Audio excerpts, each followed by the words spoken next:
Welcome to today's event, where we will be talking about a very important topic, emotional intelligence. My name is Sarah Plouffe, and I am an executive faculty member at the Canada School of Public Service. I will be your host for today's session. Emotional intelligence is quite a hot topic these days, I'm sure you will agree. Sometimes, however, it's the kind of topic that is still a little mysterious to some of us. Sometimes it's covered at a very kind of theory level. And here at the school, we have heard your needs across the public service, and we are back today with a second session with our amazing expert, David Corey, this time with a toolkit for emotional intelligence.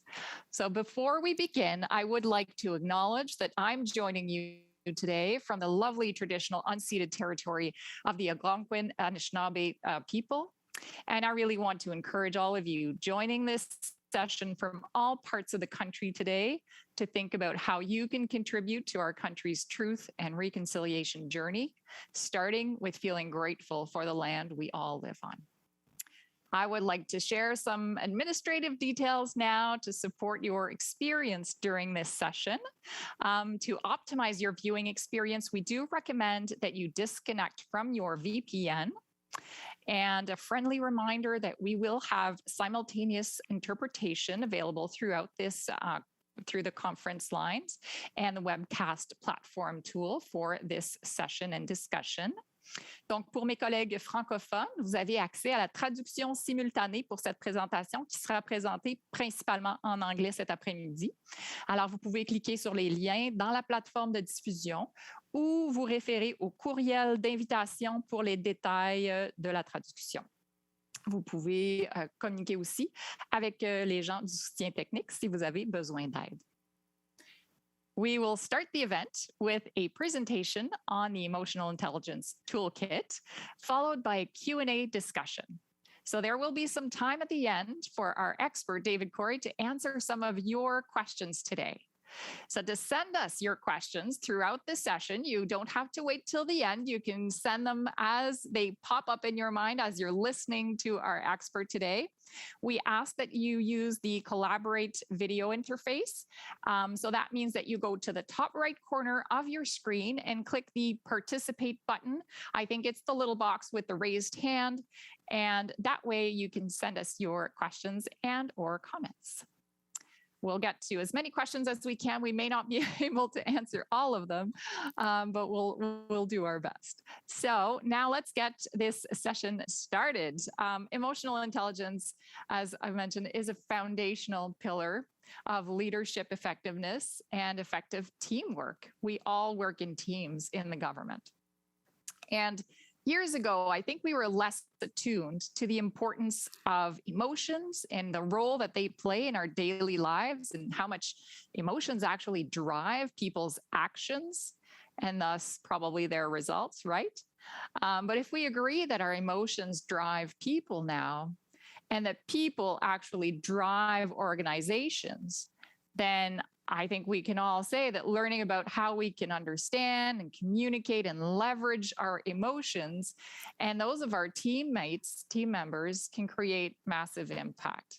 That must be why so many of you are joining us today. I think at the latest count, we had over 3,000 of you that were registered for this session today. And we are privileged to have with us, backed by popular demand, David Corey, president and founder of the Emotional Intelligence Training Company and certified master trainer in emotional intelligence. He is here today with all of you, ready to unpack his emotional intelligence toolkit for leaders at all levels of the public service.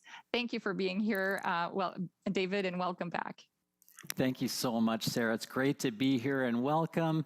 I'm so glad all of you could join us today for this webinar.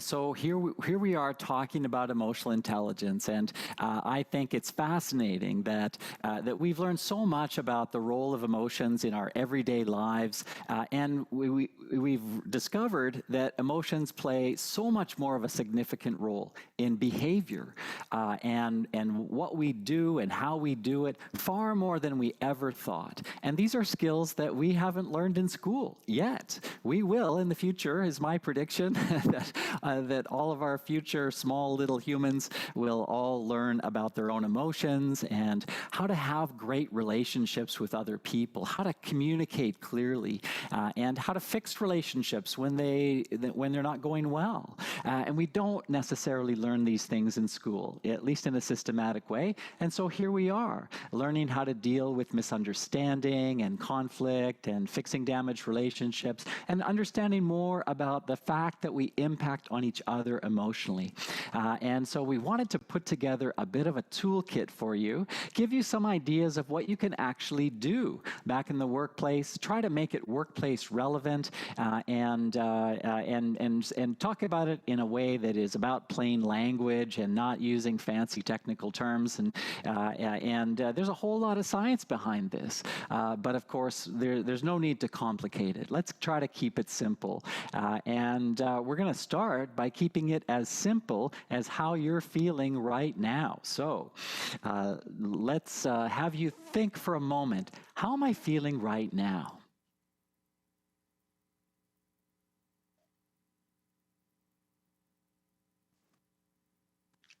Excellent. So you should be seeing on your screen right now the QR code. And if you scan the code with your smartphone, we are here with the technology, it should generate a web page automatically on your phone. And from that page, you can see the question and answer it. You will probably need the session code, which is 2, the number 2, and then the letter T. You can also open this application in your browser and sort of use the URL and the address for the WooClap, which is www.wooclap, which is spelled WOOCLAP.com. So www.wooclap.com. And again, enter the 2T code to be able to see and answer the question that David is asking us right now. We're doing a check-in. How are you doing today on a scale from 1 to 10, 10 being the highest rating, right, David? Yes, 10 being awesome and 1 being maybe I shouldn't have gotten out of bed today. So there's some ideas for you to think about as you're trying to determine where am I on this scale. Right. And as we let people kind of take a few minutes to check in with the WooClap tool, maybe we can give them just another 30 seconds to do this, and then we'll be able to see the live results.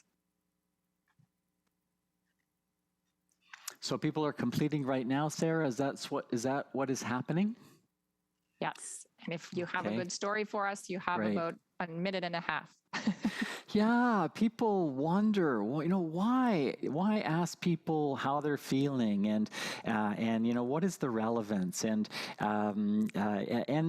it's really quite simple. Those days when we're feeling at the top of our game, when things are going well in our world, we're able to contribute in an optimal way in the workplace. We're able to perform at our best. Imagine that you've got a low score, lower than 5, and imagine what the quality of your work is like on that day. It's just not as good. And imagine your level of patience that you have with other people. Imagine the tolerance that you have for the small mistakes that people make, the kinds of things that people do. All of these things are decreased when we're not feeling so well. And of course, we're focused on, we talk about the workplace, and yet what's going on outside of work affects our performance, our behavior in the workplace. And so, we don't park our emotions at the door before we go into work. Those emotions come with us. They're around us all day long, and we have to find ways of dealing with those effectively. And by the way, this is about effectiveness. Some people think emotional intelligence is about warm and fuzzy and about group hugs. And when those are nice parts of emotional intelligence, but that's not it. It's about being effective. How can we be effective given that our brains are constantly scanning our environments and responding in an emotional way to the perceptions that we have about our environment through our five senses. So every perception goes through an emotional lens. We decide its relevance, whether we like it, whether it's pertinent to what's going on in the moment, and it provides us with data. And it's important that we understand what that data is for. So how are we doing, Sarah, with our WooClap data gathering?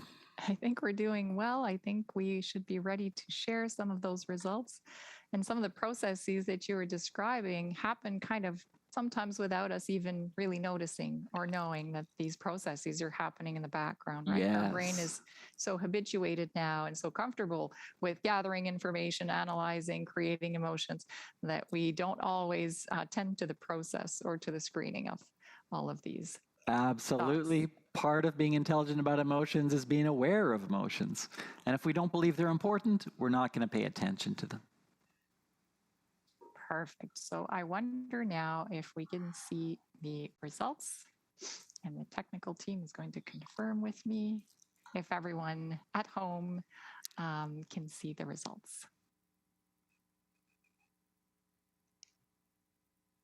If maybe the results screen can be shared with us here so we can speak to them. Maybe oh, I see them now. And we'll make them bigger for me here. I can see, I'm not sure what you can see on your side, David. I can see that most people at 28% are in the 7 category. Okay. Some of us are, 1% in the 1, and a few folks in the 2s and 3s, as you were mentioning, where when we're not feeling so great, everything is affected with our blended lives today, right? We are at work, at home, all in the same boat. Right.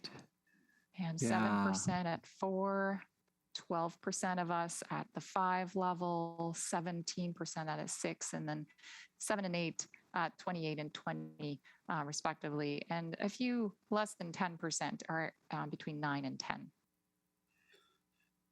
Excellent. Well, thanks so much, everyone, for providing us with a self-rating. So again, why consider how you're feeling at work?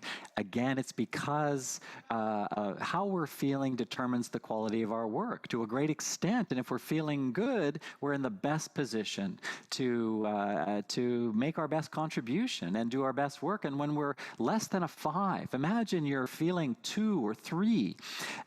Now, what is the quality of your work? Once again, it minimizes and decreases our ability to tolerate things, to tolerate stress, in fact. And so it's critical and important how we're feeling. And I know that that a traditional belief is that, forget about how you're feeling, you got a job to do, push those feelings aside, stuff those feelings down, and do your work. And while that is, it sounds reasonable because we've been told that much of our lives, it's actually not possible. So we push down, we push aside, but it's still affecting us in ways that maybe we don't even necessarily realize. And so this is EQ tool number 1. It's the check-in. And this is a simple tool that you can use at the start of all of your meetings, when you see each other for the first time in the morning. It's very quickly, how are you doing on a scale from 1 to 10? Now, many of you have Zoom meetings, and you all jump on the call, and you jump into your first agenda item, which is not necessarily allowing people the opportunity to check in, to provide some input. When you start the meeting in this way, first, we're going to start with a check-in. It says to everybody, hey, you are important to this meeting. I want you here. I want you with your camera on. And now I know that's a sticky subject because you don't want to make people have their cameras on, but you want to invite people to have their cameras on. You want to sell them on the benefits of having their cameras on so that they can participate fully and say, hey, we want to see your smiling face. And you can use humor and you can make it fun. and you're saying everybody's voice here is important to this meeting. And so, of course, you're not, if you've got a team of 50, you're not going to take time to check in at the start of a meeting. That's too many. But with most teams, they're smaller than 20, and you can easily just go around very quick, scale from 1 to 10. 1 being, I shouldn't have got out of bed today. 10 being, I'm feeling awesome. It's a great way for people to talk about how they're feeling, and gives you a good read on the room, good read on the group, and how that meeting's going to go. So this is EQ tool number 1, the check-in. And there's no reason to not do it every time you meet. It's a very quick and easy way to say to everybody, you matter, your voice matters, we want to hear from you. And we also do a checkout. And we feel, well, we checked in with everybody. Why not at the end of the meeting just go around, do a quick checkout, say, what are you taking away from the meeting today? What is the piece of information that really resonated with you, that was important, that you think is critical moving forward? So that's EQ tool number 1, check in, and optional checkout. Check-in is very important. So I was thinking about this little Swiss Army knife here in the image, and we've got 6 tools, and so that's what we've got for you is 6 tools. Obviously, there are as many as you can imagine with respect to how can we be more emotionally intelligent in the workplace. What do we mean by emotional intelligence anyway? And so this is a good time to define emotional intelligence.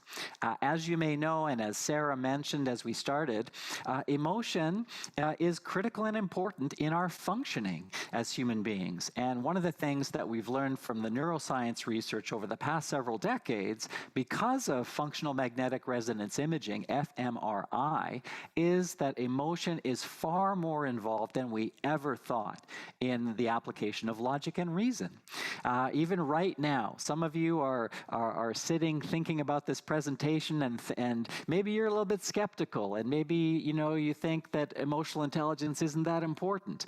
Well, that feeling, that view is going to limit your ability to be open about this information. And it's going to limit your imagination to how you might apply this information going forward.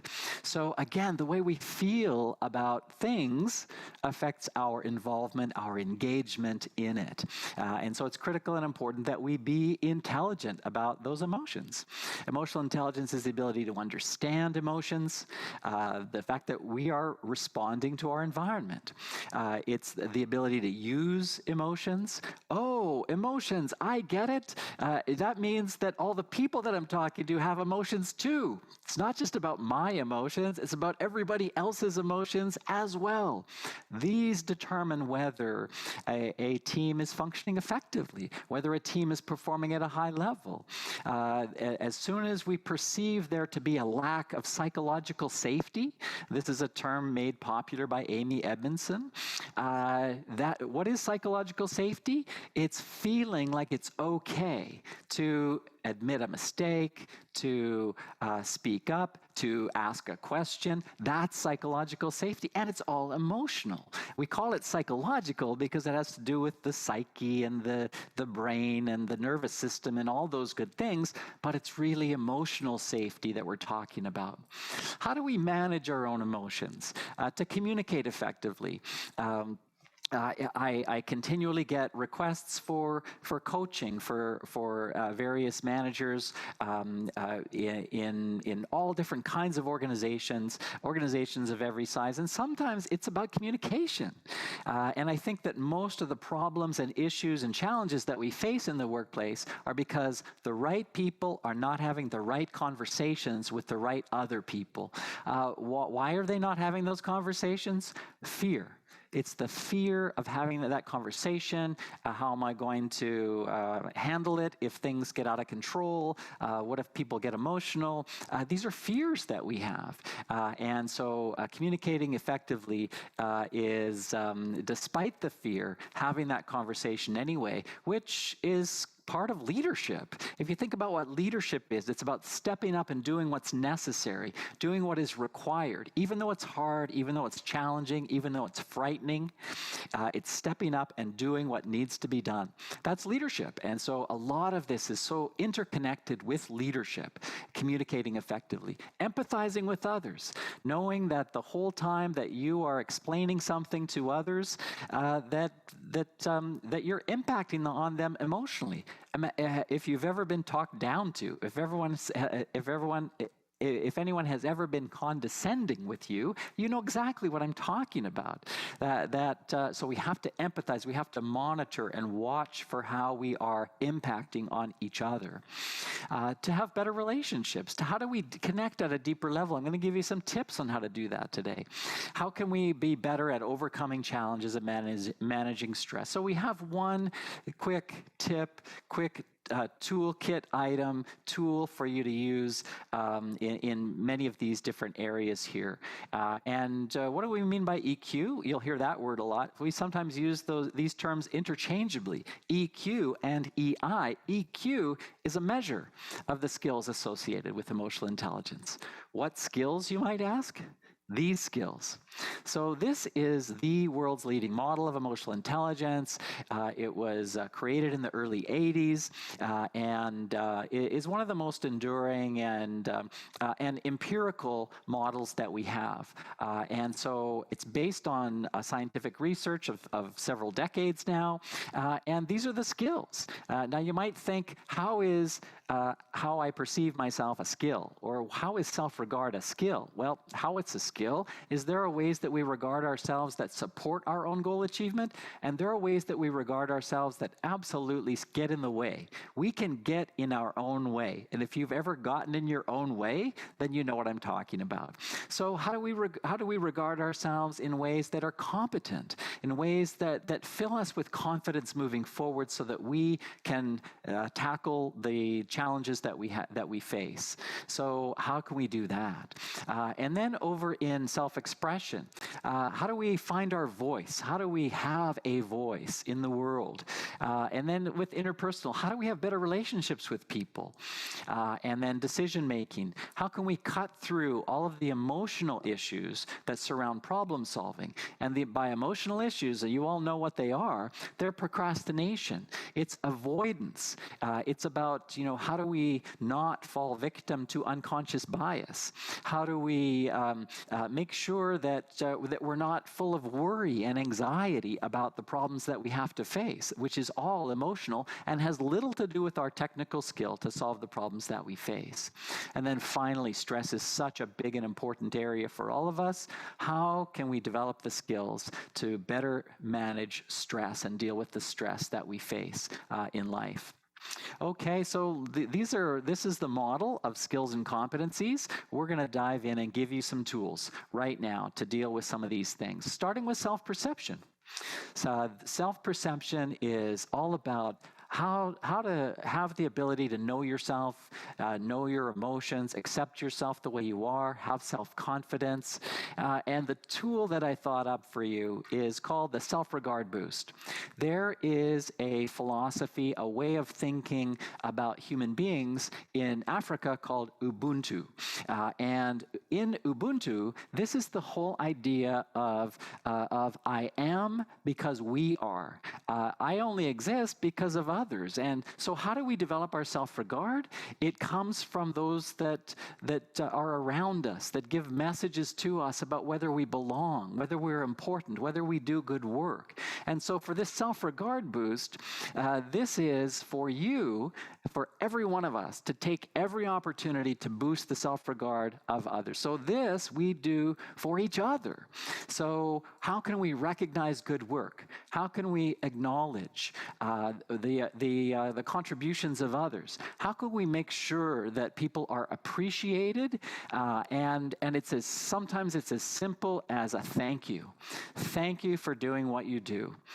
Or to take it further, your work matters. Without you doing the work that you do, I couldn't do what I do, etc. So this is really, and this does sound soft and fuzzy because we hear frequently from managers, hey, I pay them to do a good job. They should just do a good job. Why do I have to acknowledge? Why do I have to recognize, etc.? And this is a failure to appreciate the emotional impact that leaders have on others. And so all of us, we need to take the time. And it doesn't take a lot of time. People tell me, I don't have time to go walk around and tell everybody that I appreciate them. But the return on the investment of that appreciation is manyfold. And so imagine your leader, you're the person that is your boss, maybe they're even a more senior person in the organization, walks by your office, takes the time to stick their head in and say, great work on that project, in that meeting. I really liked your contribution to that meeting. Thank you. These kinds of, and then imagine how you're feeling after someone says that to you, right? You look just like the woman in the picture, right? It's that kind of charge you can get from that. And so who's going to do that? Well, we're going to do it for each other. If we remember, and if we are thinking about how critical and important this is to all of us. EQ tool number 2. This is all about this is in the area of self-expression. How can you be better at self-expression? Why should you be better at self-expression? Because this is how people get to know you. We don't trust what we don't know. If you don't speak up, if you play your cards close to your chest and you don't share a whole lot with others, we can't know you and we don't trust you. At least we don't trust you fully. So how can you be better trusted? How can you actually contribute to your own relationships through better self-expression? How are you going to do that? Well, here's a tool for you. I call it ERT. So E stands for expand your emotional vocabulary. There are all kinds of great lists of emotions online. You can even get a tool for your phone called the Mood Meter, which was created by the Yale Center for the Study of Emotional Intelligence. And it's about determining how you're feeling in any given moment. And we can all do this. And sometimes we were restricted. I remember this one manager, I had to laugh when he told me there's just 2 emotions, right? Happy and angry. And I had to say, actually, there's a whole wide range. And he knew that. But what he was telling me was those are the 2 he was comfortable with, happy and angry. When of course, there's basic emotions like primary colors, and then there's all kinds of blends, all kinds of further understanding and differentiating between emotions. And again, we don't learn this in school. You might have seen these little posters that they have at daycare centers with the little faces. How are you feeling today? It's got the little faces. So there's attempts at it, but again, we don't learn it in a systematic way. We don't even learn the utilitarian purposes for emotions. Like, for example, anger. The utilitarian purpose of anger is to increase effort. Anger is about not obtaining or achieving a goal. And if we're blocked from achieving a goal, then that increased effort is going to help us to get over that, that log that's fallen in our way, or that boulder that's crossed our path, or whatever. And we don't necessarily understand the utilitarian purposes for all emotions, which there are for every single emotion. So it's expanding your emotional vocabulary. R stands for recognize how you feel. So pay more attention and recognize how you're feeling at any given moment. This is going to be excellent information for you moving forward. Remember, I said that that emotions are like data, a lot of us, we know the data, but we don't necessarily know what it means. What is that sensation trying to tell me right now? Because this is how we navigate our environment. Is based on those emotions. We enter a room and we stay there if it feels welcoming, if it feels comfortable. We turn around and leave if it's not welcoming, if it doesn't feel comfortable. And it's about being more aware of what our emotions emotions are trying to tell us in any given situation. And then it's about telling people how you feel. We don't necessarily connect or have a relationship or feel a sense of deep connection when we're talking about the technical parts of our jobs. Yes, we have to talk about the budgets and we have to talk about the quotas and the deadlines. All of those are required. However, we can do that by email. When we're actually meeting, what we're actually looking for is, how are you feeling about the budget? How are you feeling about these deadlines? And why not just say that? Just tell people that so they don't have to guess and they're not wondering the whole time. So expand your emotional vocabulary, recognize, and tell people how you're feeling. And I think that's probably the part of the equation that we do the least, right? Or where people feel less comfortable doing, telling people how they feel about a certain aspect of the work that they are challenged with, right? Absolutely, Sarah. And it's something that we frequently forget to do. I'm really realizing I'm a bit behind in the presentation, Sarah. Yes. Should I just speed up and then we can get to the people's questions? Perfect. Okay, let's do that. So here's EQ tool number 4. This is all about relationships, and the tool is really just relationships. It's just remembering to do things with people. That we frequently think, oh, I'm just going to do this on my own. It's more expedient. It's quicker. I'll just take care of it. But we forget to involve others. If it's important, if it's a big decision, if it's an important project, involve as many people as you can. Do your work to create a healthy workplace community, and have people feel like they belong to that community, like their involvement matters, it's important, invite their input, etc., and encourage teamwork. You may be surprised by the number of times people say, oh, I've got a team, but then when you ask them about how they work together, they don't really work together, they're just in the same area, and that's not a team. It's just a group of people who work in the same area. Decision-making. Here in decision-making, this is the ability to understand, once again, as I mentioned, how to understand how your emotions affect logic. And the tool that I've got here for you around problem solving is identifying all the emotions that can help you solve problems and that can hinder your problem solving. And of course, emotions can help or hinder, and it's about deciding, am I in the best emotional state to tackle this problem that I have in front of me right now? Am I going to be effective, or is the emotion that I'm feeling, whatever it is, going to actually get involved, is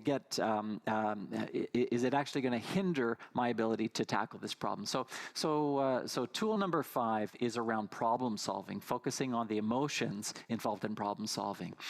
Tool number 6 is all about stress, and this is about the ability to cope with the pressures of work and life, as you know. And evidence for people who do this well, they adjust their sails to suit the wind, even in a storm. And an EQ tool for you comes from Daniel Siegel, and it's name it to tame it. When you're feeling frustrated, when you're feeling angry or anxious about something, when you simply stop and say to someone, I'm feeling anxious about this, and then talk about why that is, you immediately are gaining some control. And they've done some interesting experiments looking at the levels of various neurotransmitters in the bloodstream. When people say, I am stressed, it can actually lower cortisol levels in the bloodstream. So this is an excellent little tip. Name it to tame it. Try that when you're feeling stressed, when you're feeling anxious, when you're feeling out of sorts. Again, as I just said, out of sorts. Out of sorts is not an emotion. What is the actual emotion related to out of sorts? Sometimes you ask someone how they're feeling and the answer is terrible. Well, terrible is not an emotion either. What is the actual emotion? And try to uncover what that is. And as some of you know, anger is a smokescreen emotion. Sometimes we're feeling angry because we're not ready to feel lonely or frustrated or sad about something. So we feel anger because it's easier in some cases. So really get to the bottom of it. How are you actually feeling? And then that's going to be helpful moving forward. So here are the 6 tools that I mentioned.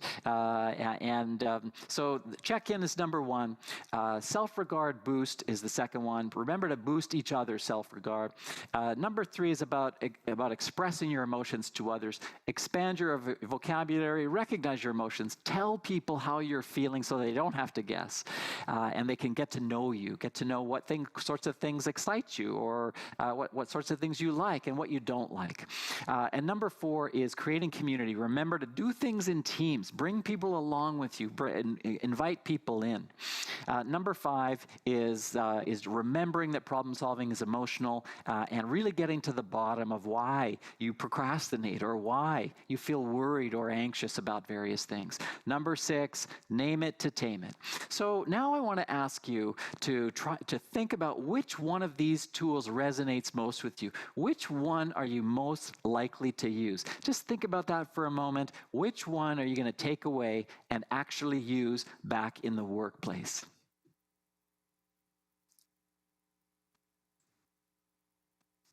Excellent. And for those of you who are logged on to the WooClap, we actually have that question using the T2 or 2T code. You can go and answer this question selecting the EQ tool that you think you're going to put into practice right away that is going to be the most useful to you. And we're going to have a look at those results in just a few moments. We'll let everyone kind of open up their WooClap application on their phones again and go and answer that question and see which tool is going to be the most popular. Maybe David has, a good indication because he gives these kinds of talks all the time, or speaks to clients all the time in large groups, but we'll see what the actual data tells us, David. Yes, and I'm just noticing, Sarah, that we have some excellent questions coming in, and just a reminder, we are going to have time to answer questions, and so I'm looking forward to tackling some of these questions that you've got for us, and whatever other questions you have, and yeah, interested to see the results of the WooClap survey. Looking at the results right now, coming in real time. It's there's a good distribution of results actually across the board. And I would say that most are around the 15, 20% of plus and minuses here and there. But it seems to me like things are pretty equally distributed. No big winner for now. Maybe we will check in again a little bit later with the WooClap results for the final tally. Let me just check in here. All right. So before we jump into some of the questions that are coming in from our participants, there are a lot of great questions in there, so I want to tackle them. I have one question for you. In these conditions, how do we actually maintain effectiveness and objectivity under stressful conditions? Because, if we have learned anything over the last 2 years dealing with pandemic, it's been that stress is present in our everyday lives and it is unrelenting sometimes. What are the tricks? How do we maintain effectiveness throughout all of this? Yeah, it's a great question, Sarah. It's one we get frequently, and my answer may not be the one that people want, but it's actually being more honest about this, about the feelings that come with this. Hey, I'm lonely. I never see anybody anymore. I miss you guys, or whatever it is. Just having more authentic conversations, being more honest in our communication. There's this thing called professionalism, and we have to be professional. Well, being professional is one thing. Denying our emotions, denying how we're feeling, and not communicating those to the right people in the right ways, that's really just going too far with professionalism. That's saying, hey, I'm not bothered by the pandemic. Pandemic? What pandemic? Or, I don't feel isolated. Everything's going great. When it's actually not, when you actually are. This is dishonest, and it actually creates a wedge in our relationships with others. And so better is to say, hey, I've not had a great time here. I'm isolated. I live by myself, or whatever's true for you, and having more authentic conversations. So so the answer is not necessarily what people want to hear, because honest conversations are hard. You're taking a risk, but it is what leaders do. Leaders take those risks, and knowing that when you make yourself vulnerable to someone else, it's a gift. And again, the return on that investment in vulnerability pays off hugely in loyalty and commitment and relationship. And so this is where we're going. This is the future. And you can intentionally help yourself to evolve, or you can stay stuck in old beliefs about showing up in a professional way where nothing bothers you. Yes, and we can learn from writers like Brene Brown, who are such great leaders on showing us that vulnerability is not a weakness, it's a strength, and I enjoyed her books on that. So I want to remind folks that they can send us their questions either through WooClap or through the actual platform by clicking on the little icon in the top right corner. I think it's a little person with their hand up to send in their questions. And we have one question from a participant here, which is, what guidance or tips would you give to increase one's self-perception? Because it's hard sometimes to actually know what that really means. It is. It reminds me when Kouzes and Posner, the famous leadership writers, began their leadership work in the 80s. One of the things that they talked about was leaders going within, going into themselves, self-reflection. And what they heard from leaders was that the biggest fear was that leaders would look inside themselves and there'd be nothing there. Imagine that. People so afraid to look inside because they wondered, what if nothing is there? And really, this is the journey of self-perception, is getting to know yourself. My personal journey took me into the counseling office at the university because I wanted to know more about myself. Why did I think the way I thought? Why did I do what I did? So that took me to counseling first. And I'm so grateful that I did that journey early on in life. But it's never too late to get a coach, a counselor. Journaling is helpful to some people. And it's really self-exploration. What do I want? What do I like? How do I operate emotionally? How do I view people? How do I view others? Am I trusting? Am I cautious? Getting to know yourself and developing your own self-awareness is the best route to developing your skills in self-perception. It's one of the self-perception items is self-actualization. How do you know what is going to bring you the most meaning and fulfillment in this life if you don't get to know yourself and get really in touch with your emotions? Get rid of the things that you don't want and bring more things that you do want. That's the process of self-actualization. That's when you feel like, wow, I'm really getting somewhere. I'm really figuring out what I want and what I don't want, and doing something about that. I really like that answer. And I actually really like another question that we're getting from a participant here, which I think will be relevant to a lot of folks that are listening out there. Would David have any examples of how to be resilient when we may not be having a great day? You know, you did the check-in with us, and we don't always have great days. We'll vary. Some days will be great, some not. How can we be resilient through those less great days? Yeah, the way to be resilient through those less great days is together. This is how we're going to get through this life, together. Nobody has to do anything on their own.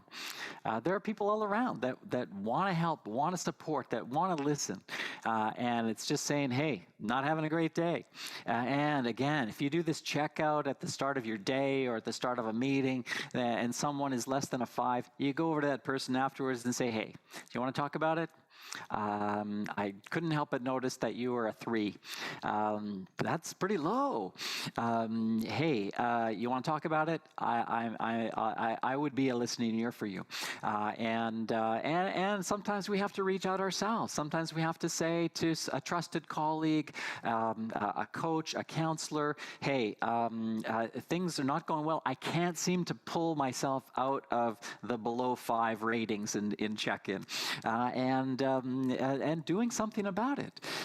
There is a responsibility. We have a responsibility for each other, but we have a responsibility to ourselves as well, to take steps to alleviate. There's a wonderful saying, I think it's attributed to Buddha, and it's in life, pain is inevitable. Suffering is optional. What we do with our pain is optional. There are choices, and if you don't feel like you have a choice, then you are stuck in a perspective. And so we need to help you to see that there are many other perspectives, many other ways of thinking about your situation to find an answer for you. And coaches are good at that. Counselors and therapists, that's what they do. There's a lot of people that are, as they say in the telemarketing business, standing by, waiting to take your call. And so there's lots of options and lots of opportunities for help and support. And sometimes we have to reach out and get that support. That is fantastic advice. Thank you. And I want to sort of bring up another participant question that is a little bit linked to the answer that you just provided to us. This person has a question relevant to the check-in in the beginning. She's asking, is it relevant or needed or better to do it in person and to know exactly who gave which response? Or is anonymity also an option? We are in these Zoom meetings or these virtual meetings all the time. I guess it's less possible, even possible, but just a little bit more complicated in a real live meeting room to do the check-in and to not know exactly who has given what rating. But is there value of doing it anonymously or with knowing who provided which statement? When I do these presentations, and I do them frequently, I don't know the people, and so they are anonymous to me, right? So sometimes we do it in the chat box. We see this flurry of different ratings, and then I can just comment on sort of where it seems that most people are in the room. But if you know people, then and you have some relationship with them, and everybody's an adult, then everybody should be okay saying their number, and it's not anonymous. And then, what frequently happens is people will say, hey, I'm a 2, I was up all night with a crying infant, and okay, that's good information. Thanks for that. I'm sorry that happened to you, but that's the reality of your life right now. And so we actually come closer. We develop better ties, and it's one of the things I loved about the pandemic. Now we're seeing into people's living rooms and into their kitchens, and it's like, wow, and so we're really getting to there's more that's not hidden, and that's really what we have to get to. Is, hey, this is me in all my messiness, in all my whatever. This is me, and wow, that's something I can relate to. That's something I can connect with, and so we need to get to that place. Yeah, I love seeing into people's lives and feeling like I know them even more now. I can understand on the other side of the coin, though, that it can make some people a little bit uncomfortable. So we have to maneuver all of those different options. And question number 7 here, it goes along with that a little bit. It says, how do you discuss emotions in the workplace without overstepping boundaries or potentially making others uncomfortable? Great question. Yeah, it is a great question. And this is about judging the appropriateness. So we're not suggesting that you come in and just let go with all of your emotions, whatever they happen to be about whatever topic. It's got to be relevant. So it's relevant to the relationship. It's relevant to the work that's being done. It's relevant to something. But you don't just go in with all kinds of irrelevant emotions. It really is when you have a concern about something relating to a project or a person, say it. So it's not that you keep that concern to yourself and hope that it doesn't come true, but that you say, hey, I have this concern. And you say that to the right person at the right time in the right way. And this is appropriate emotional expression. It's, hey, I'm worried about this. I have this concern. You asked me, you voluntold me to go make that presentation to 3,000 people. Hey, I'm nervous about that or have some anxiety about that. Okay, let's talk about it. Let's talk about how you can be better prepared so that, and we know that preparation is the best antidote to nervousness when it comes to presentations. So let's deal with it instead of pretending it's not there. This is the mistake that people make. Yeah, absolutely, Sarah. See, the monkeys with the hands over the eyes, the ears, and the mouth. It's like, let's not be those monkeys. Let's say what's going on for each one of us. Hey, this is fun, or hey, I like this. I like working with you. This is great, Sarah. I like working with you. We should work together more often. It's like being honest about those things and just saying it, whatever it happens to be. And again, yes, there are boundaries, and we have to be careful not to overstep them. We don't want people to feel uncomfortable. We don't want to put people in an awkward position. And so, yes, share judiciously. So, use your empathy. Watch people as you're sharing.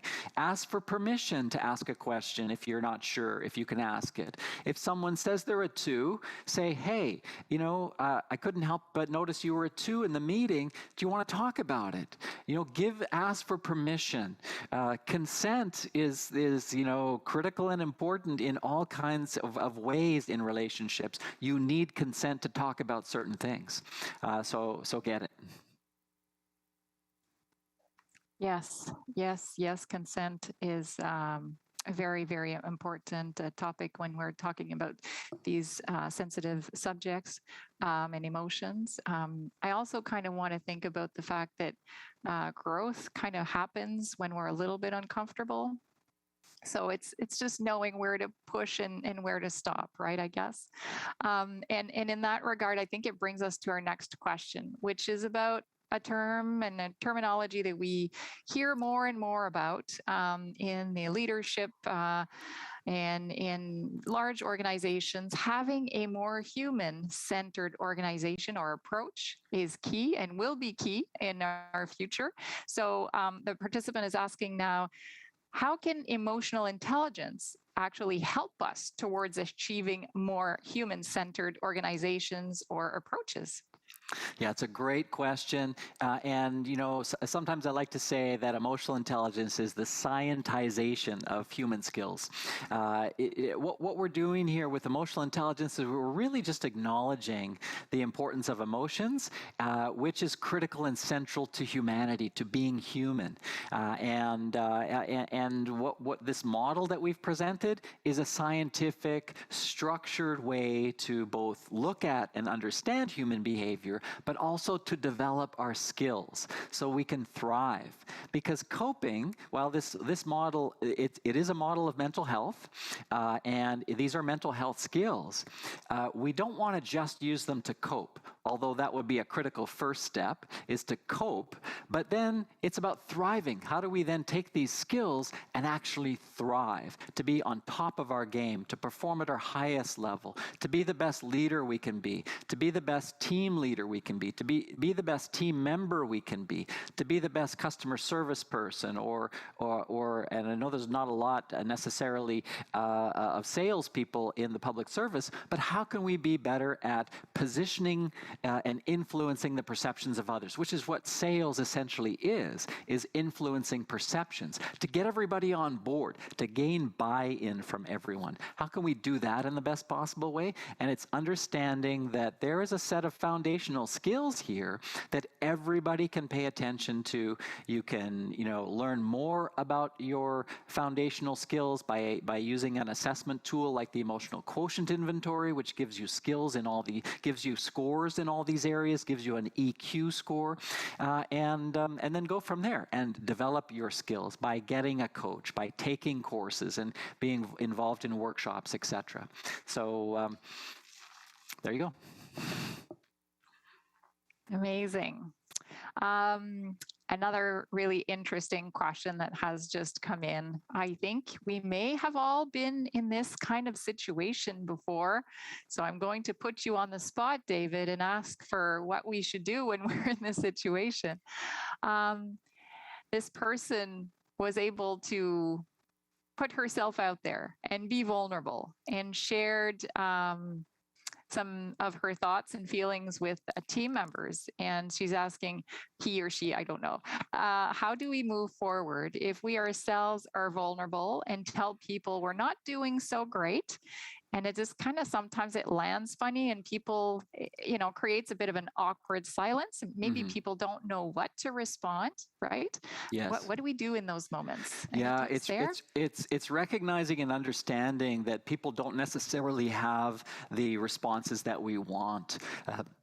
Again, we don't teach this stuff in school, and so many people are unskilled when it comes to emotions, unskilled in terms of how to respond to someone who's been vulnerable, in terms of how to support someone who's going through a very difficult time.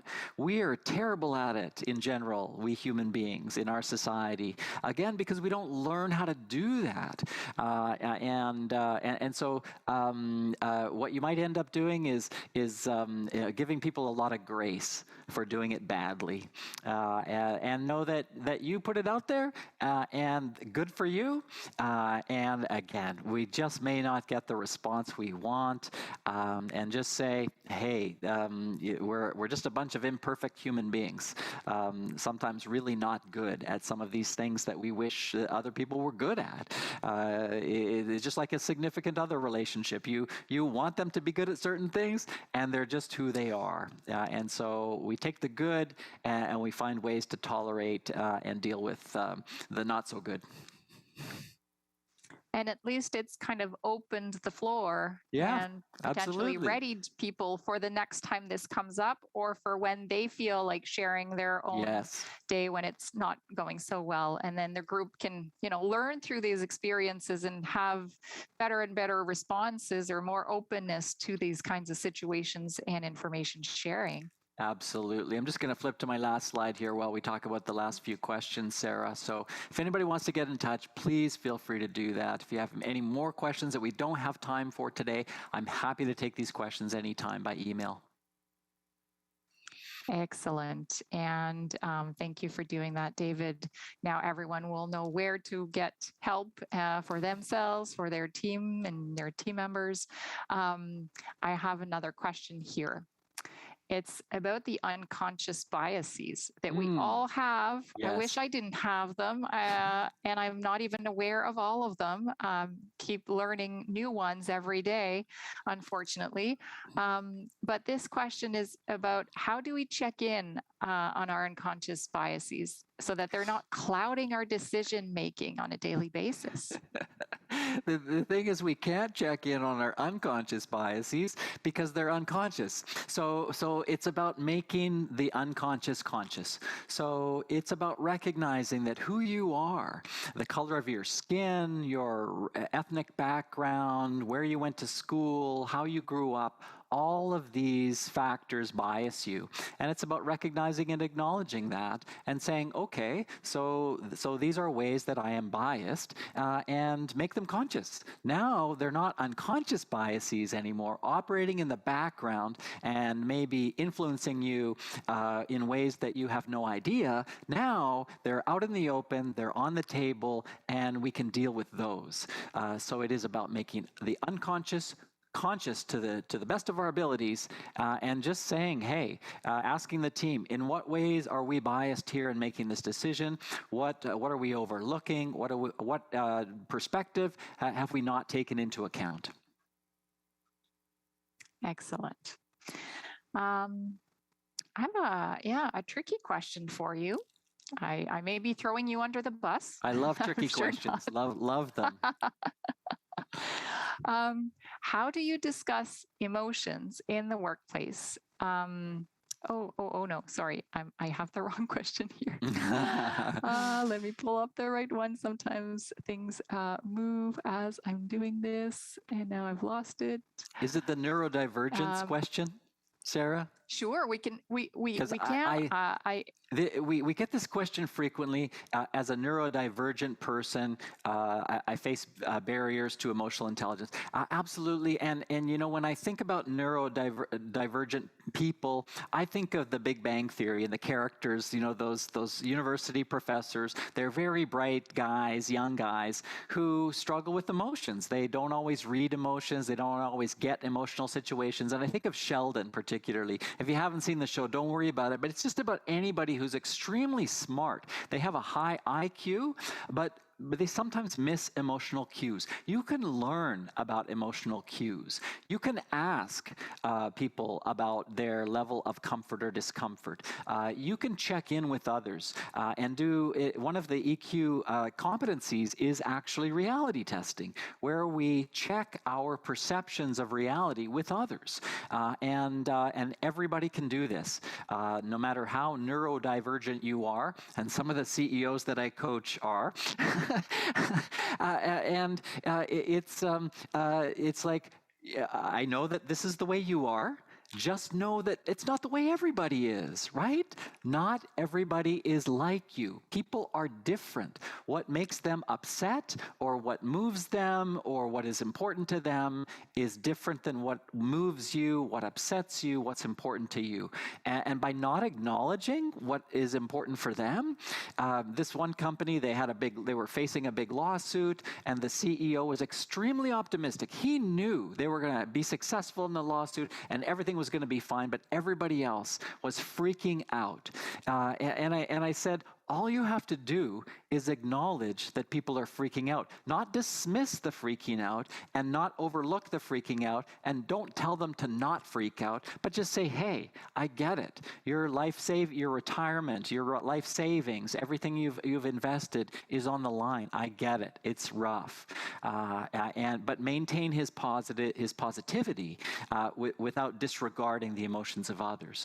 So again, people can learn this. People can learn about emotions. And learn what the cues are. What are the signs? What are the telltale reveals that can tell you more about a situation or a person?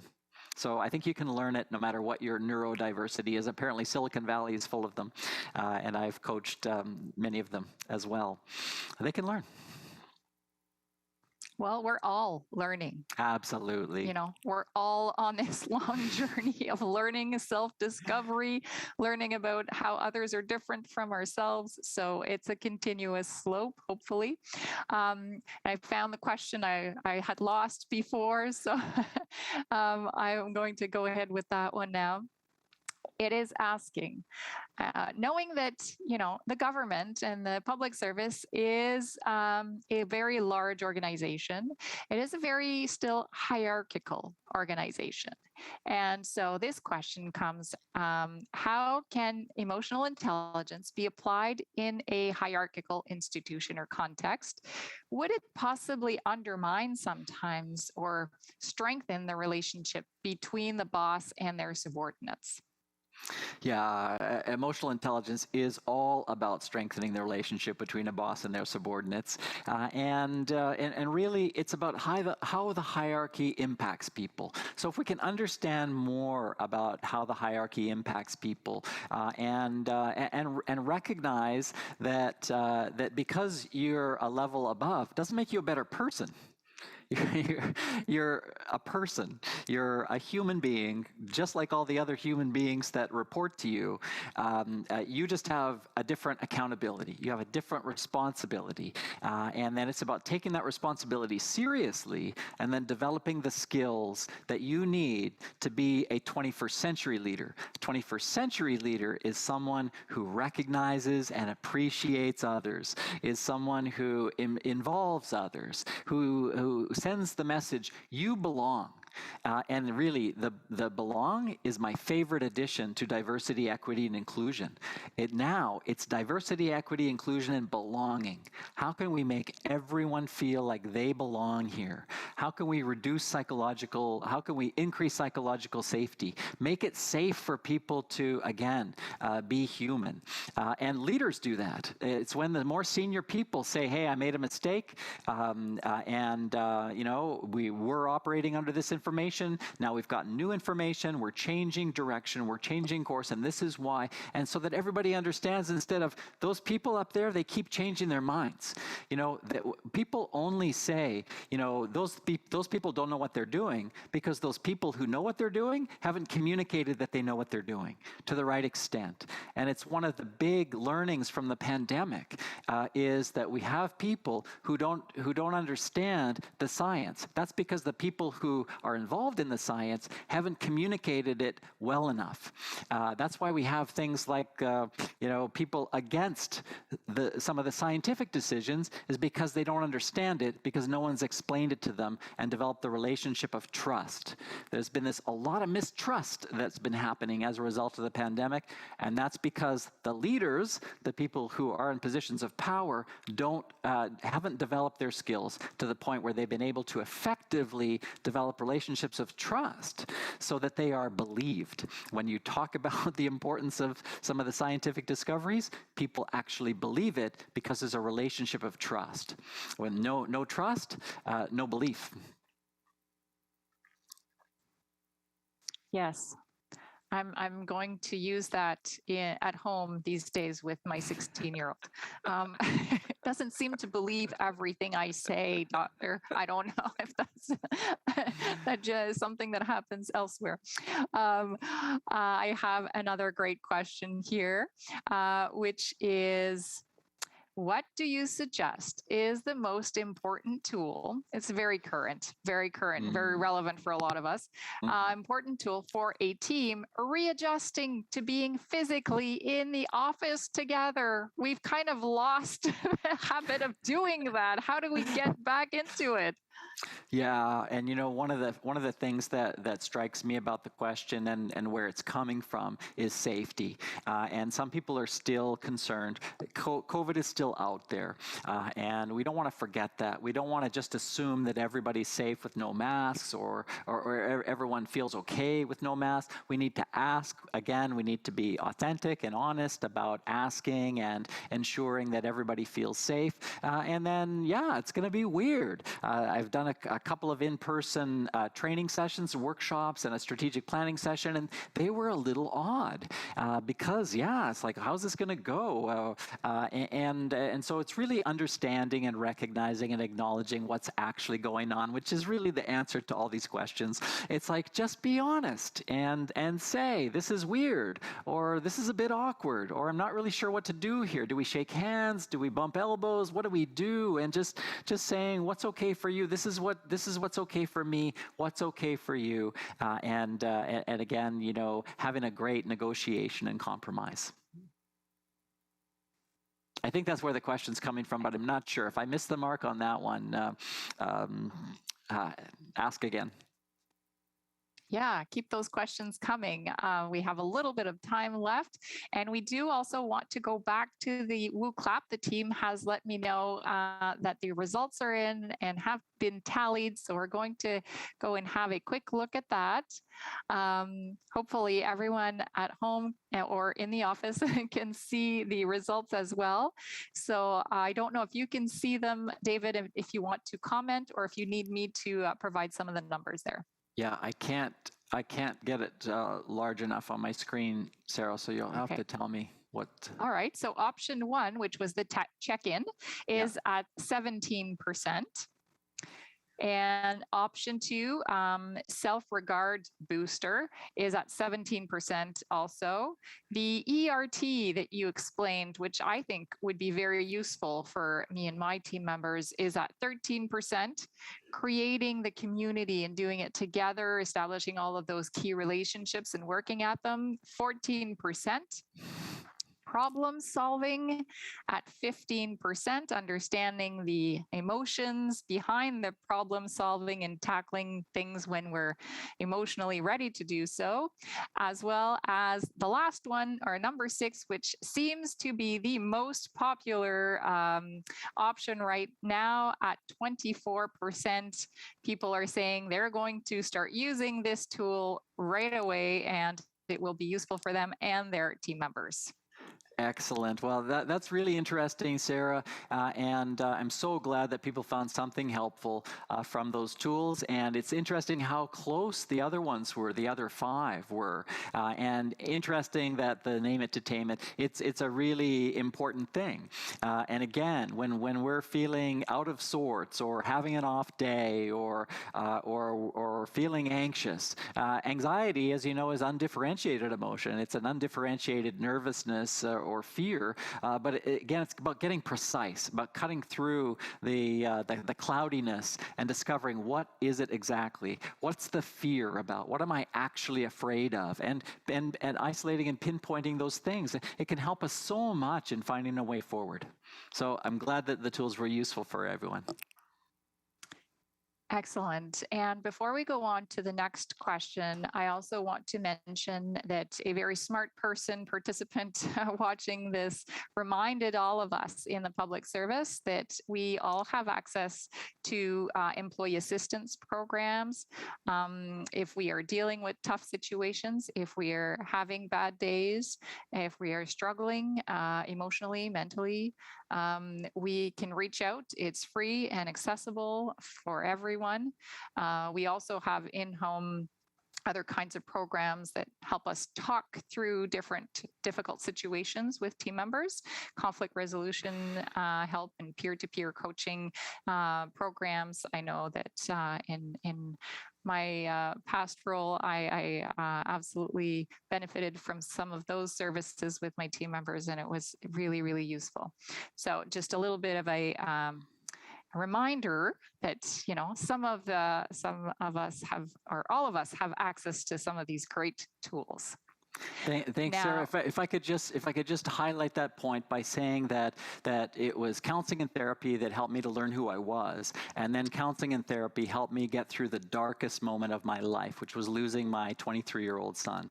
So when we lost our son, it was counseling and therapy, intense grief counseling that helped us to deal with that and to learn how to live with grief.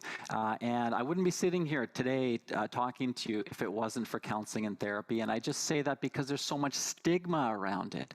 And that's why Bell has their Let's Talk About It campaign. That's why we need to talk much more about mental health. We need to say, when we're struggling, we need to say, hey, I'm struggling. I need more help. I need support.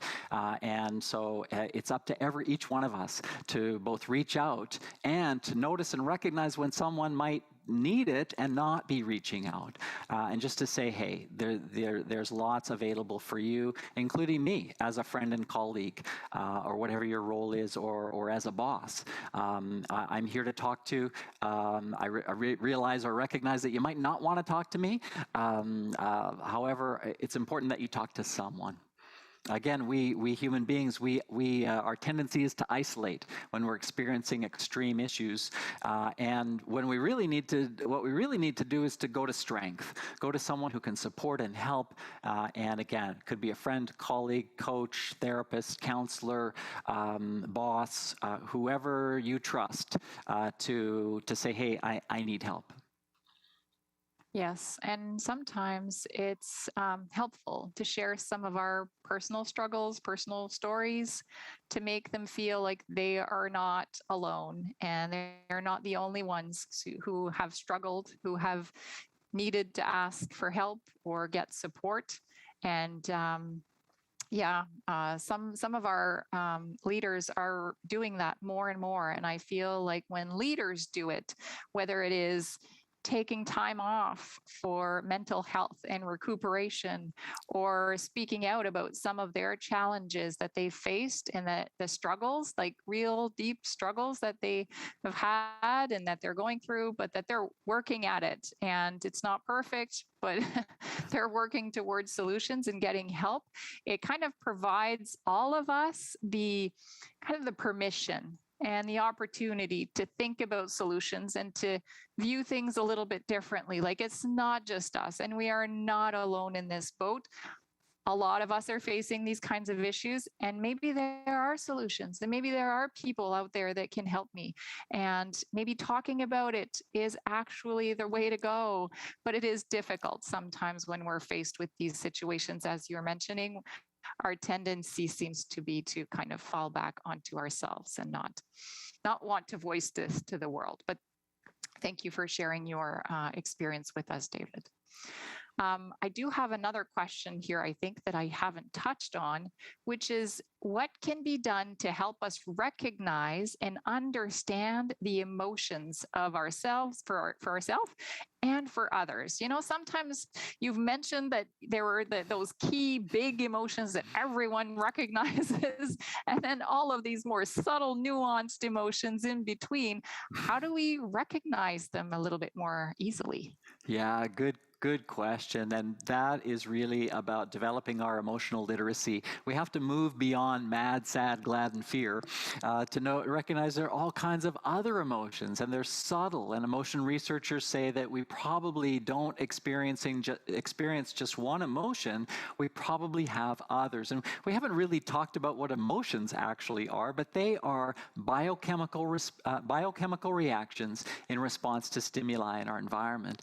And so it's about understanding what stimuli or stimulus is responsible for us responding in the way that we respond. And once we understand more about why that is, and then it's, there's all kinds of great books on emotional intelligence and emotions. One that has recently influenced my thinking is How Emotions Are Made by Lisa Feldman Barrett. So, once we understand more about emotions and why we have them, and about the sensations involved, and how we should then, what we should do about them, because emotions are telling us to do something. They're focusing our attention on something. They're telling us to take some sort of action. But if we've never really thought about it, then again, it's hard to know what that is. So many great questions coming in, David. I wonder if we want to go with one here that talks about an unsafe environment. Can we, find a way to thrive in a work environment that deals with racism and ableism, and where maybe some of the negative, derogatory comments are being tolerated? What do we do, and how do we beef up our emotional intelligence in those situations? Yeah, and I noticed that part of that question is where being vulnerable is dangerous, and absolutely in environments where there is abuse, where there are bullies, we are not suggesting that you be vulnerable with those people because they will not respect your boundaries, they will abuse right through it. They'll bully right through it, my partner in life and in work is an expert in the area of violence against women. Wrote a book called When Love Hurts.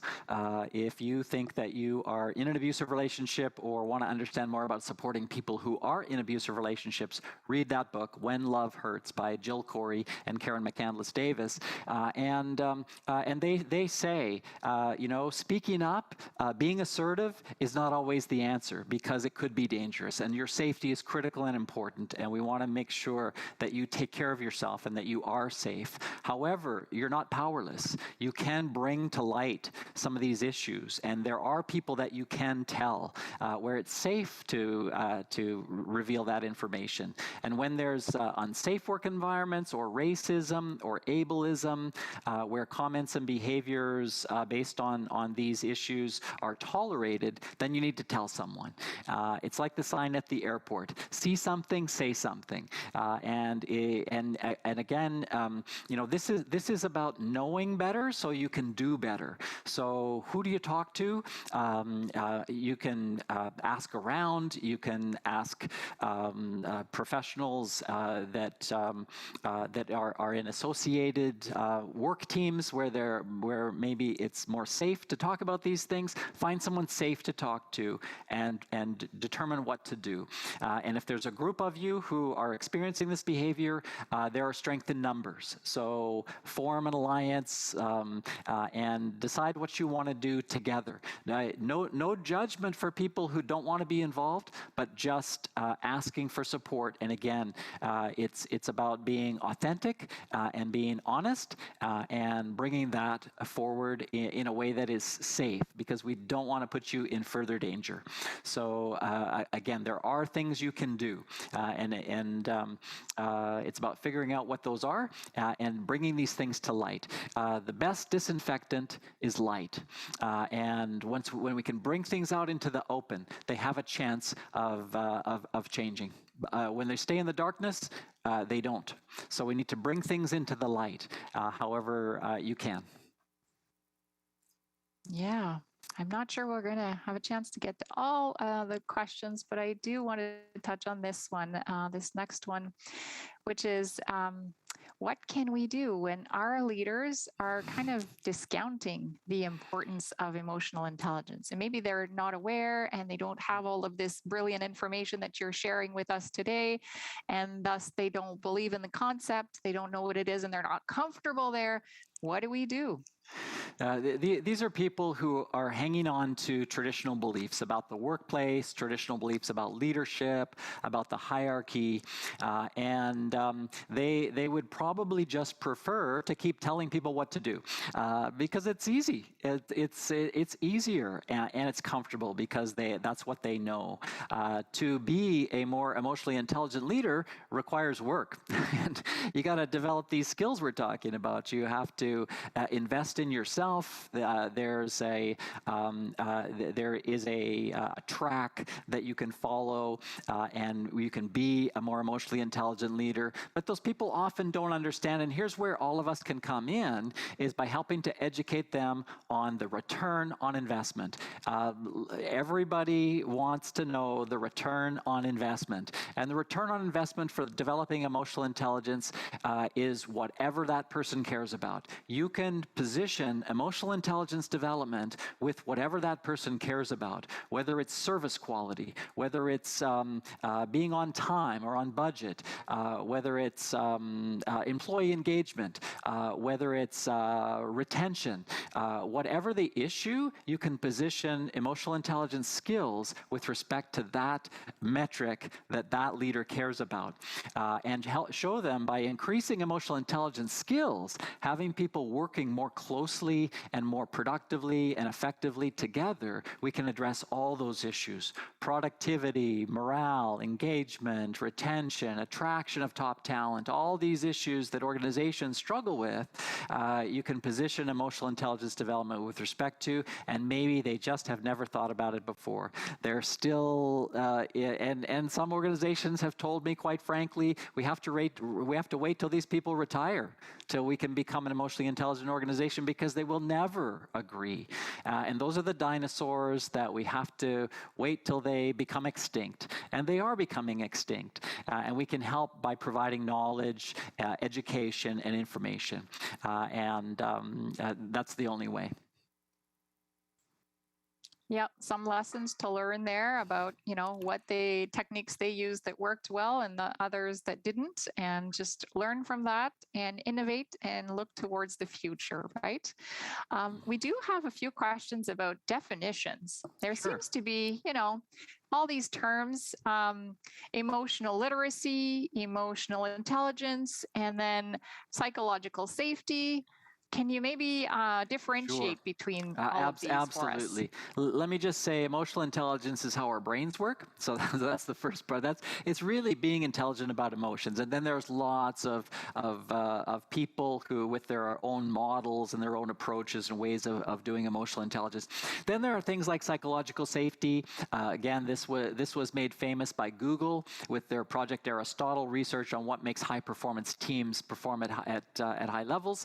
And then Amy Edmondson's famous Harvard Business Review article on psychological safety. So again, people have these various concepts which are really quite well delineated, so they can say what psychological safety is, but it's related to emotional intelligence. And the humorous thing Amy Edmondson said in her book, The Fearless Organization, is that most managers don't have the emotional intelligence skills to create psychological safety on their teams. So again, emotional literacy is just, do you have the language? Have you developed your literacy with respect to being able to talk about emotions, to say, I feel sad instead of I feel terrible.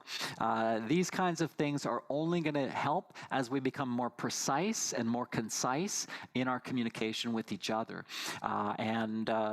So again, there are lots of labels out there. Things like resilience. Resilience is being able to bounce back after a setback, and that's part of emotional intelligence, but it's not everything. There are many other things involved in being emotionally intelligent other than resilient. It's not enough on its own. It's just one part, one component part.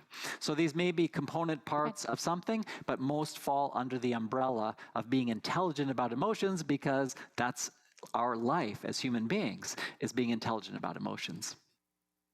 And I wonder maybe if we could go back to a few slides where you had that wheel with all of the different concepts included under emotional intelligence. I don't know if that's easy to do or not right now. Yes, absolutely. Just to give people a full view, right? Yes, how can we be intelligent about emotions? We pay attention to how we perceive ourselves, how we express ourselves, how we connect with others, and whether we truly understand what a deeply connected, intimate relationship with another human being is like. People get scared of the word intimate, think it's just for significant others. It's not. It's for all of us can choose how deep our relationships are with each other. And an intimate relationship is a deep relationship. That's all it is. And we can have intimate relationships with others.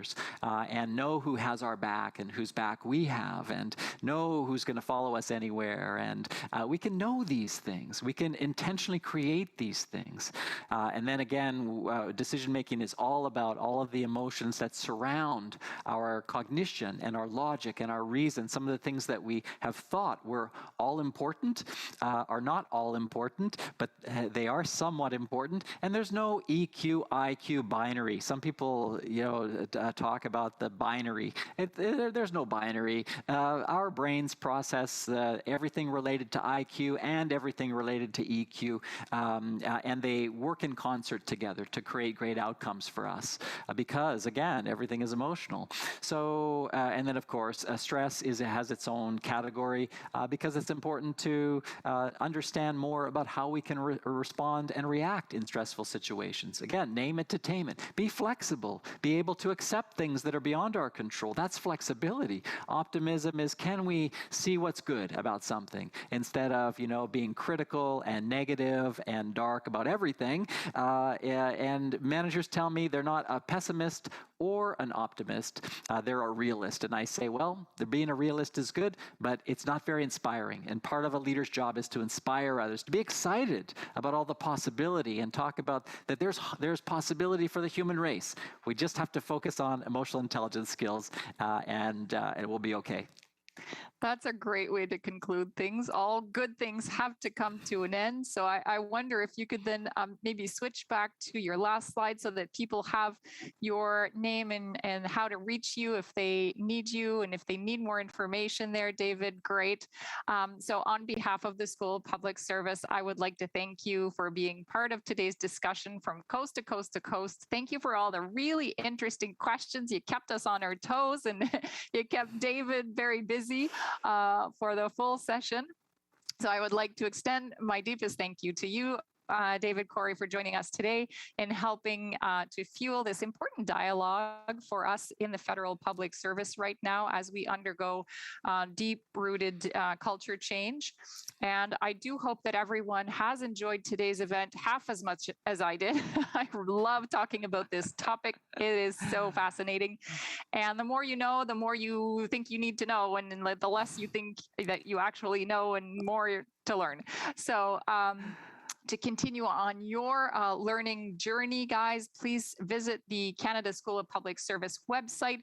We have all sorts of additional trainings available, like coaching for effective leadership and an online course entitled Leading a Peer Coaching Conversation, as well as Rethinking Leadership in the Government of Canada podcast series, where we have new episodes all the time. So your feedback, as always, is super key and is super important to us. I encourage all of you to complete the electronic evaluation that will be sent your way in the coming hours or days. It only takes 2 minutes, but it helps us design the content that you actually need to do your job well and to be happy every day and effective, right? Useful, effective, as we learned today. So once again, thank you, David. Thank you to all of our participants and listeners today, and have a wonderful rest of your day.